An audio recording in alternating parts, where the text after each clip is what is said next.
Now friends, flywheel किसे कहते हैं, फ्लाईव्हील काम कैसे करता है, टर्निंग मोमेंट डायग्राम क्या होता है, ये हम कैसे जानेंगे।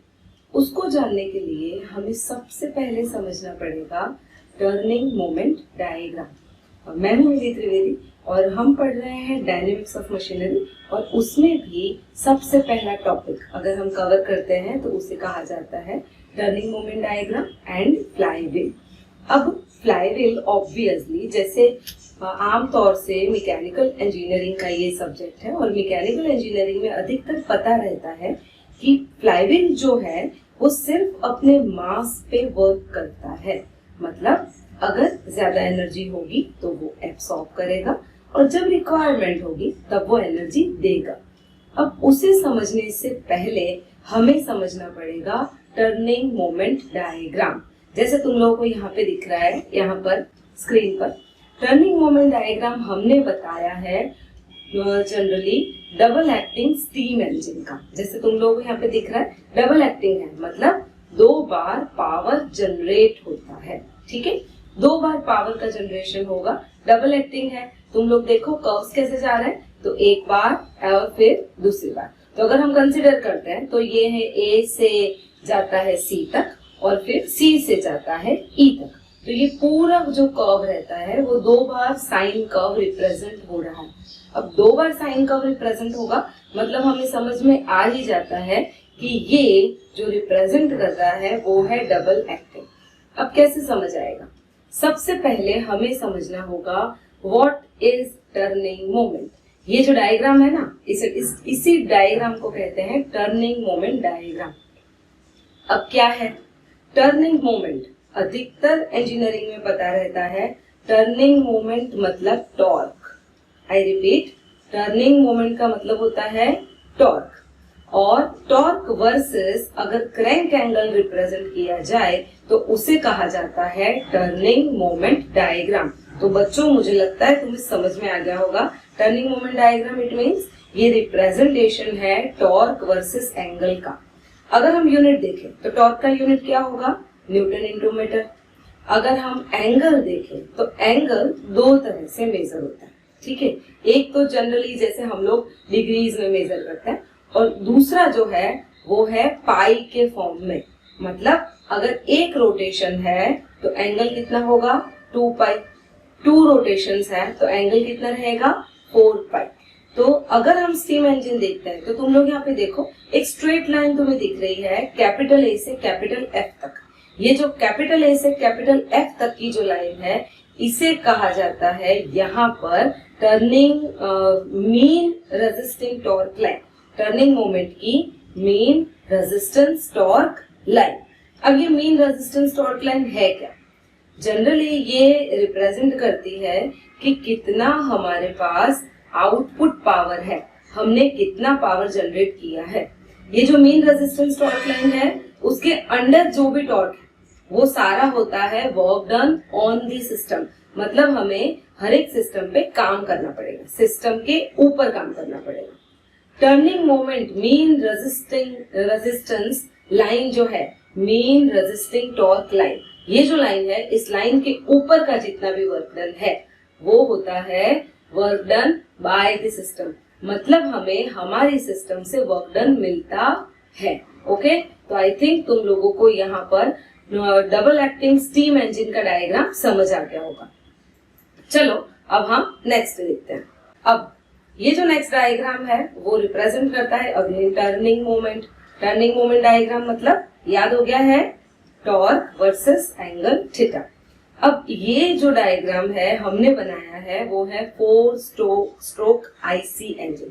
अब 4 स्ट्रोक कौन से होते हैं, तो सबसे पहला है सक्शन, दूसरा है कंप्रेशन, तीसरा हम ले लेते हैं पावर स्ट्रोक और एक्सपांशन स्ट्रोक भी इसे कहते हैं, और चौथा जो है उसे कहा जाता है एग्जॉस्ट स्ट्रोक। ठीक है, suction, compression, power and exhaust. अब तुम लोग यहाँ पे ग्राफ देखो, टोटल कितना है 4 स्ट्रोक आईसी इंजन। अब 4 स्ट्रोक आईसी इंजन है मतलब 2 बार क्रैंक रोटेशन रहेगा।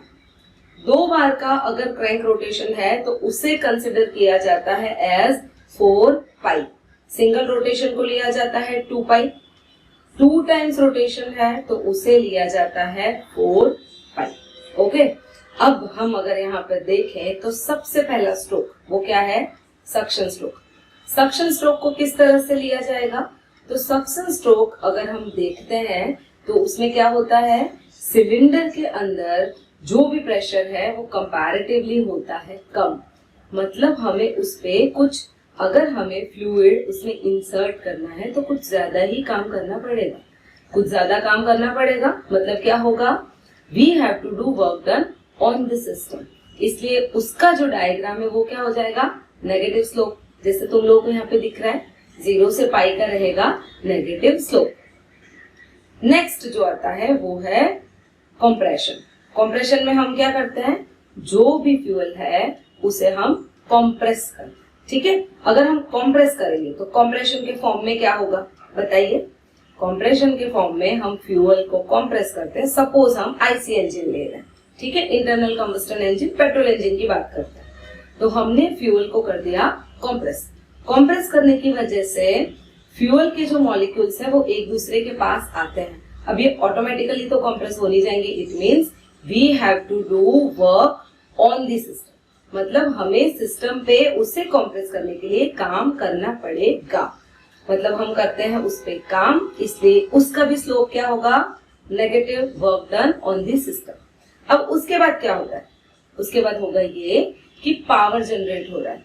अब पावर जनरेट हो रहा है मतलब work done by the system हुआ। जैसे हम कहते हैं ब्लास्ट होता है, ठीक है, सपोज स्पार्क इग्नाइट हुआ या फिर हम लोगों ने उस पे स्प्रे कर दिया। सपोज डीजल इंजन है तो डीजल का स्प्रे होता है, उसी वजह से टेम्परेचर सडनली बढ़ेगा। सडनली टेम्परेचर बढ़ने की वजह से जो भी फ्यूल है वो बर्न होगा। जो फ्यूल बर्न होता है, उस फ्यूल बर्न होने की वजह से जो पिस्टन नियरली आईडीसी तक पहुंचा है वो सडनली पहुंच जाएगा ओडीसी तक, मतलब आउटर डेड सेंटर तक पहुंच जाएगा। होगा क्या, इन शॉर्ट ब्लास्ट। अंदर जब फ्यूल का ब्लास्ट होगा तब होगा क्या, पावर जनरेट होगा। अब ये पावर है थोड़ा सा एक्सेस पावर, इसलिए उसका स्लोप कैसे जा रहा है, तुम लोग यहाँ पे देख रहे हो स्क्रीन पर, उसका स्लोप जा रहा है अपर डायरेक्शन में। उसके बाद जो आता है वो है एग्जॉस्ट स्ट्रोक। और एग्जॉस्ट स्ट्रोक में क्या होगा, तो हमें work done on the system. फिर से एग्जॉस्ट मतलब फ्यूल निकालने के लिए हमें जो भी बर्निंग है, जो भी आउटपुट बचा है, उसे हम निकालने के लिए work done on the system करते हैं। तो सिमिलरली उसका भी स्लोप होगा नेगेटिव।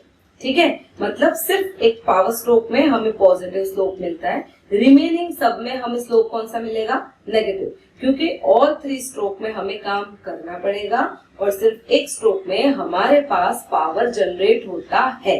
क्लियर। तो अब अगर तुम लोग यहाँ पर मीन रेजिस्टेंस टॉर्क लाइन देखते हो तो मीन रेजिस्टेंस टॉर्क लाइन की वजह से क्या होगा, तो यहाँ पर मीन रेजिस्टेंस टॉर्क लाइन की वजह से जो भी अपवर्ड पोर्शन की एनर्जी है उसे मैक्सिमम एनर्जी कहा जाएगा। यही जो मैक्सिमम एनर्जी है जिस वजह से एक्सेलरेट होगा, सिस्टम पूरा का पूरा एक्सेलरेट होगा। और रिमेनिंग जो है एक्सेस पावर, रिमेनिंग जो एक्सेस पावर है वो सारा बाकी के जो स्ट्रोक्स है उसका काम करने में यूज हो जाएगा। चलो अब हम फ्लाईव्हील में अगर समझे तो जैसे ही सक्शन स्ट्रोक है तो फ्लाईव्हील की स्पीड क्या होगी, कम होगी, क्योंकि work done on the system हो रहा है। अगेन दूसरा स्ट्रोक आता है जो है कंप्रेशन, उसमें भी क्या होगा, फ्लाईव्हील की स्पीड होगी कम, मतलब हम उस पर काम कर रहे हैं। तीसरा जो स्ट्रोक है वो है पावर स्ट्रोक, और पावर स्ट्रोक में क्या होगा, work done by the system हो रहा है, और बाय द सिस्टम होगा तो फ्लाईव्हील तुरंत ही स्पीड पकड़ेगा, बहुत ज्यादा स्पीड उसकी हो जाएगी। एंड आफ्टर दैट एक्सपांशन या आफ्टर दैट सॉरी एग्जॉस्ट। अब एग्जॉस्ट में क्या होगा, तो एग्जॉस्ट में होगा कि फिर से जो फ्लाईव्हील ने स्पीड ली है ना वो फिर से स्पीड हो जाएगी रिड्यूस। मतलब जब एक्सेस पावर है तब फ्लाईव्हील अपनी स्पीड बढ़ा के उसे एब्सॉर्ब कर लेता है, और कम पावर है तब उसी स्पीड को बाकी के स्ट्रोक्स में रिलीज कर देता है। तो ये है 4 स्ट्रोक आईसी इंजन का टर्निंग मोमेंट डायग्राम, इसका शॉर्ट फॉर्म है टीएमडी, और बच्चों ये भी बहुत ज्यादा इंपॉर्टेंट है। चलो तो अब हम नेक्स्ट देखते हैं। नेक्स्ट है turning moment diagram of multi cylinder engine. अब मल्टी सिलेंडर इंजन है, हम सपोज सिलेंडर 1 जो है उसे हम कंसिडर कर लेते हैं हाई प्रेशर सिलेंडर, सिलेंडर 2 जो है उसे हम ले लेते हैं इंटरमीडिएट प्रेशर सिलेंडर, और सिलेंडर 3 जो है उसे हम ले लेते हैं लो प्रेशर सिलेंडर। ठीक है, अब अगर हाई प्रेशर सिलेंडर है, अब उसमें प्रेशर हाई रहेगा, इंटरमीडिएट है तो उसमें इंटरमीडिएट प्रेशर रहेगा, और लो प्रेशर है तो उसमें लो प्रेशर रहेगा। ओके, चलो अब हम एज्यूम कर लेते हैं कि इन तीनों की जो क्रैंक है ना वो एक दूसरे से 120 डिग्री पर है। तो हमने यहाँ पे डायग्राम बना दिया, फर्स्ट सिलेंडर बनाया जो स्ट्रेट लाइन है, देन लॉन्ग डॉटेड लाइन है उसे बनाया गया सिलेंडर 2 जैसे तुम लोगों को यहाँ पे स्क्रीन पे दिख रहा है, और थर्ड वाला जो है वो शॉर्ट डॉटेड लाइन वाला डायग्राम बना दिया। अब इन सबको कंबाइन करेंगे तो हमें डिफरेंट पावर डिफरेंट एंगल पर मिलेगा। ओके, हमें डिफरेंट एंगल पर वर्क डन मिलेगा, हमें डिफरेंट एंगल पर work done on the system करना पड़ेगा। इसी चक्कर में हमारे पास जो टर्निंग मोमेंट डायग्राम आता है वो उसके ऊपर वाला जो डायग्राम है ना कुछ वैसा हो जाएगा, मतलब एक स्ट्रेट लाइन और एरिया जो रिप्रेजेंट करता है वो कर्व के फॉर्म में रिप्रेजेंट हो जाएगा। तो ये था हमारा टर्निंग मोमेंट डायग्राम का थ्योरी। ओके, अगर तुम लोगों को पसंद आए तो इसे लाइक और शेयर जरूर कीजिए और सब्सक्राइब करना ना भूलें। Thank you so much.